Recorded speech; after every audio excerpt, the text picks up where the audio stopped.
Up next, we have Yorkshire Cancer Research and the SNF Sister Philanthropy Regeneration and Progress. They will share their exciting work and research findings and the concept of exercise oncology. Throughout the day, you can visit the Sports Excellence Hub, run by the Regeneration and Progress next to the track.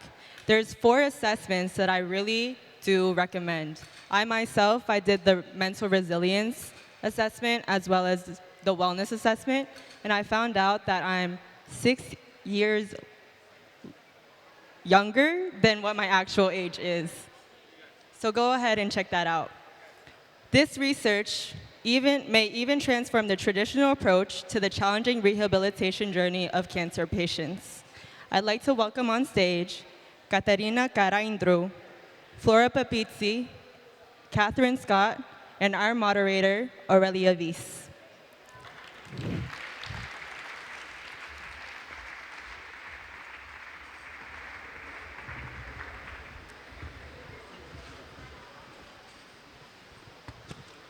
Good afternoon, everyone. On behalf of the Stavros Niarchos Foundation, we're really excited and happy to welcome you to today's session with our great guests.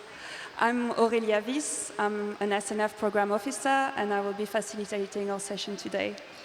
But first of all, I would like to acknowledge the work of my colleagues that also work very closely with all of us. Elena, thank you for all your work, and thank you, everyone. Today we're discussing a topic that touches so many lives around the world.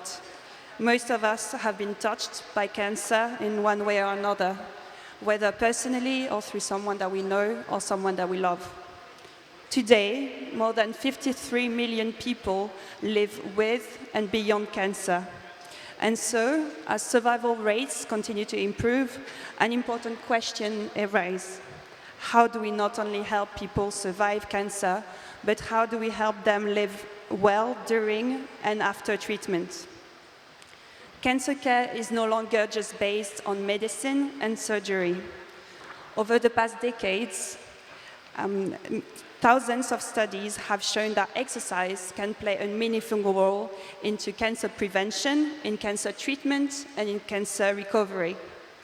This progress has been driven by research, by clinical expertise, and importantly, by the voices of those with lived experience. It also depends on collaboration between institutions, between organizations, between disciplines, and between countries.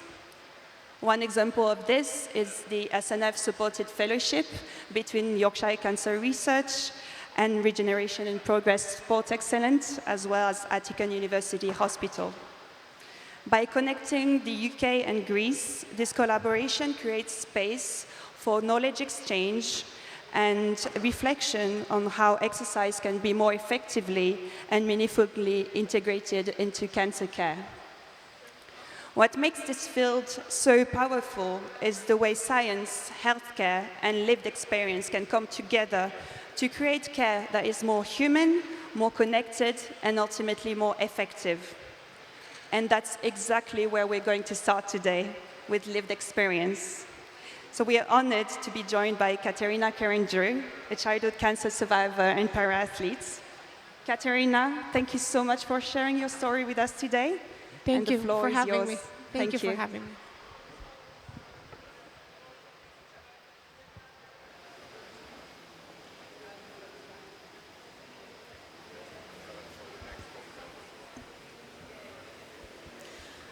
I was the kind of kid who would rush out of class as soon as the bell rang to run laps around the school park.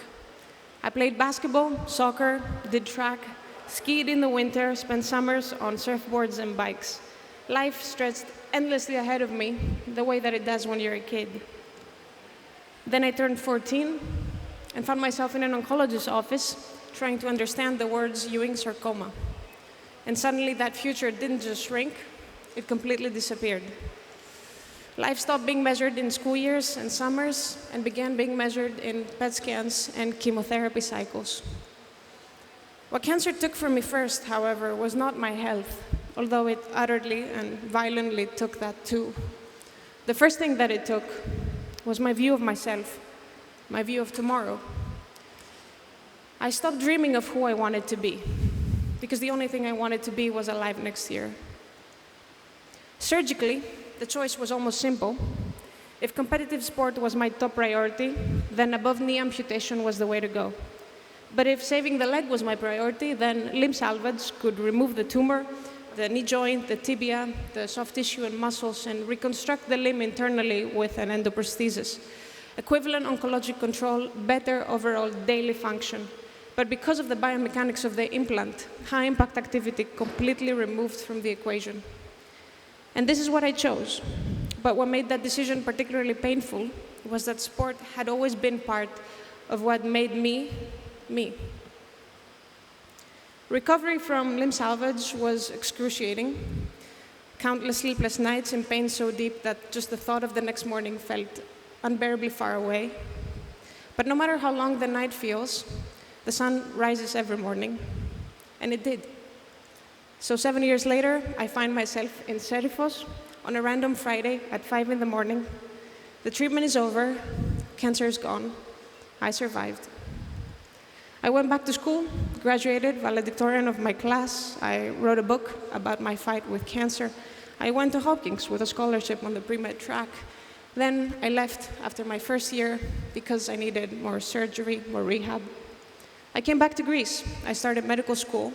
I continued working on precision oncology research at Hopkins. I was studying the very disease that had threatened my life. Life was moving forward. But survivorship is not as simple as life moving forward. Survivorship is learning to live between gratitude and grief. Gratitude for the chance to be alive still, but grief for the kid that you didn't get to be. The person that you thought you were going to become. The body that no longer feels like your own. The friends who didn't make it. All that while trying to piece yourself back together, trying to be a kid, carefree, a teenager like everyone else at school. And there's no guidebook on how to do that. But what if there was a comprehensive, personalized, evidence-based supportive care pathway for kids with cancer? What if that identity didn't have to be sacrificed in the first place? Because when it comes to children, survival alone cannot be the finish line. Not for a kid who dreamed of becoming a football player, a swimmer, a dancer, a musician, a surgeon. Avice means emergence, to resurface into the light.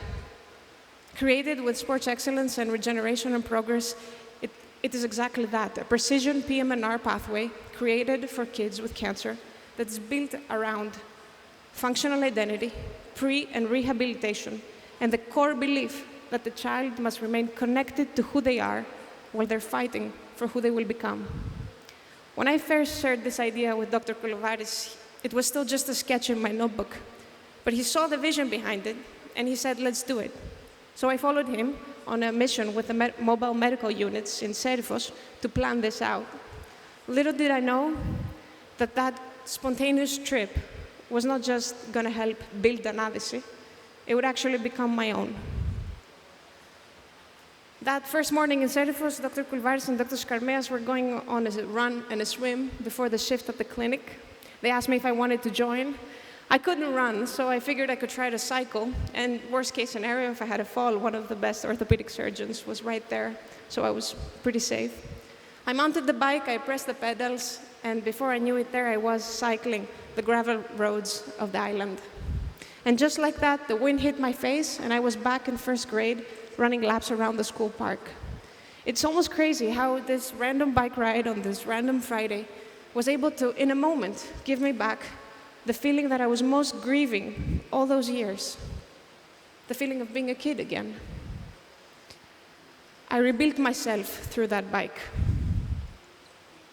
Paracycling national championship 2 months ago, winning 2 gold medals. Europe triathlon.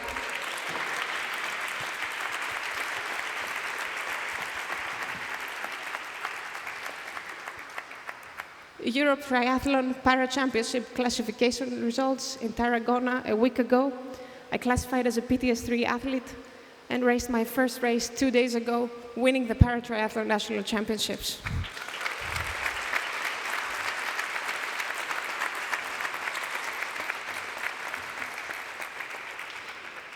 And I run with crutches, running with an oncologic endoprosthesis isn't supposed to be possible.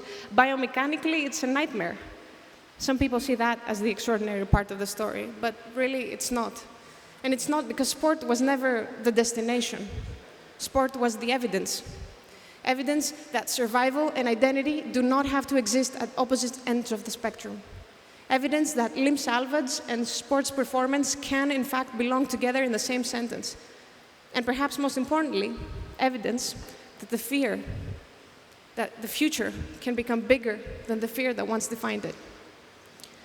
When I look back now, I sometimes think about the 14-year-old girl sitting in the hospital room, convinced that survival was the biggest dream that she would ever be allowed to have.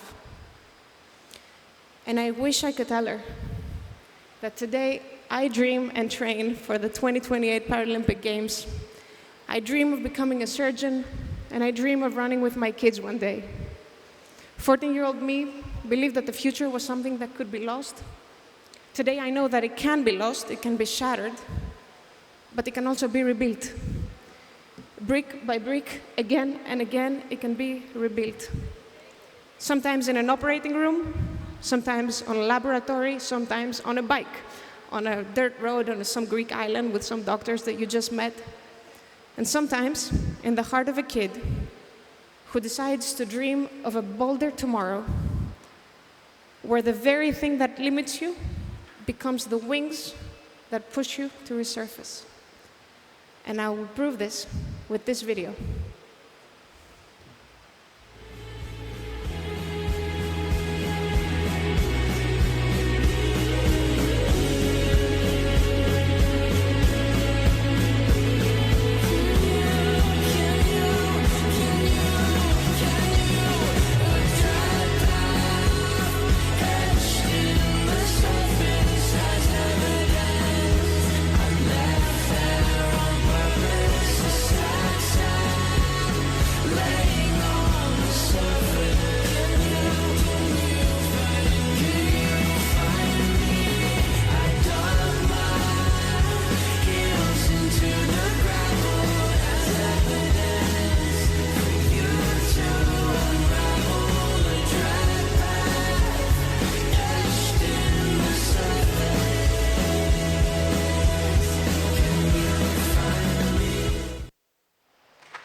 Thank you, Katerina, for such a powerful, moving, and inspiring story. Your journey really reminds us that behind every program, every research project, every institution, there is a person, a life, a family, a story, dreams. And this is this bridge between personal experience and structured care that we will explore further now. To help us do so, I'm delighted to introduce Kathryn Scott, Chief Executive of Yorkshire Cancer Research, and Flora Papitsi, a sports psychologist and researcher at Avice Generation Progress Sports Excellence. It's a real pleasure to have us with us today.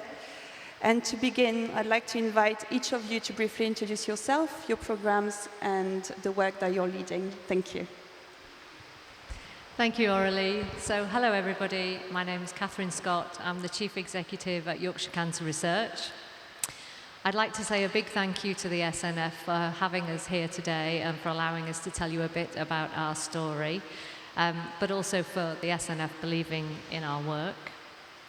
Let me tell you a little bit about Yorkshire Cancer Research. We're a 101-year-old charity based in the north of England, where sadly, cancer outcomes are not as good as the rest of England, and England is not as good as the rest of Europe. Nearly 10 years ago, we started to notice research that really clearly sent a signal. Exercise after a diagnosis of cancer could really improve cancer outcomes for a range of different tumours. So we decided to test whether it would work in Yorkshire. We launched a service called Active Together, and we started very small in one centre. A strange and wonderful thing happened when we were introduced to the SNF, bizarrely by a competition for a football shirt. But if anybody wants to talk to me about Leeds United, come and see me later. The SNF introduced us to regeneration and progress here in Athens and elsewhere in Greece, and we realized that there was another organization already doing cancer prehabilitation and rehabilitation using exercise as medicine alongside cancer treatments. We started to collaborate, sharing best practice, and we developed a fellowship exchange program that Flora will talk about in a moment. This international collaboration has many, many benefits, including rapid innovation and best practice sharing. But it is also important for the cancer patients who understand that these exercise programs are rooted in research, and we're working together with other countries to deliver such an amazing program that has a very good chance of increasing their survival. It is backed by research, and all the evidence is pointing to a reduction in death from cancer for those who participate in exercise. So where we are today, 4,000 patients have taken part in Active Together. We've now expanded from that first one site across 9 sites now, but we don't stop there. We campaign hard to get this on the national agenda, and we were recently delighted to see that the UK National Cancer Plan referenced our work in Active Together and said that this is something that should be done for everybody. But we don't stop there either. We want to expand this further. Children and young adults are our next milestone, and we're building a program designed with children, which we hope to launch next year. But you can imagine, a toddler aged 3 needs a very different solution to an older teenager like Katerina. So we need to be person-specific, patient-centered in this work. So I'm going to leave it there. I'm going to hand over to Flora, who will tell you more about the fellowship program. Hello from me too. I'm Flora Papitsi. I'm a psychologist and the administration manager of Sports Excellence. What is Sports Excellence? It was created in 2017 following the vision and initiative of Professor Panagiotis Koulouvaris under the scientific supervision of the first orthopedic surgery department of the National Kapodistrian University of Athens, and with the exclusive donation of Stavros Niarchos Foundation. When we started, our initial mission was to support athletes through science. We believe that each athlete deserved the same level of assessment, monitoring, and scientific support that was available in high-end leading sports performance centers. But as we worked with athletes, we realized something important. The same principles that help athletes can also improve patients perform better. So the question came, if exercise can improve performance, resilience, recovery, and quality of life for elite athletes, why the same cannot happen for patients with chronic diseases? This question became the turning point for our organization. In 2022, we launched our therapeutic exercise programs for patients with chronic diseases, extending our expertise beyond sports into healthcare. Since then, we have delivered more than 12,000 exercise sessions for more than 600 patients living with chronic diseases. So today, Sports Excellence continues to support both elite athletes and patients united in one belief. Exercise, when delivered through science, has the power to transform lives. So when we talk about exercise oncology, we do not only talk about fitness, we talk about something more. We're talking about helping people improve and change their lives. We talk about making people believe again that they are capable of doing many things, that they are not just patients, but they are people again. Helping them reconnect with their lives, with their bodies, and discover what they're still capable of doing. Every patient enters our program with a different fear, with a different story, with different challenges that they have to face. So what we have to do, We witness it every day. We have to treat exercise as something more than treatment. It becomes a source of hope, empowerment, and independence for these individuals.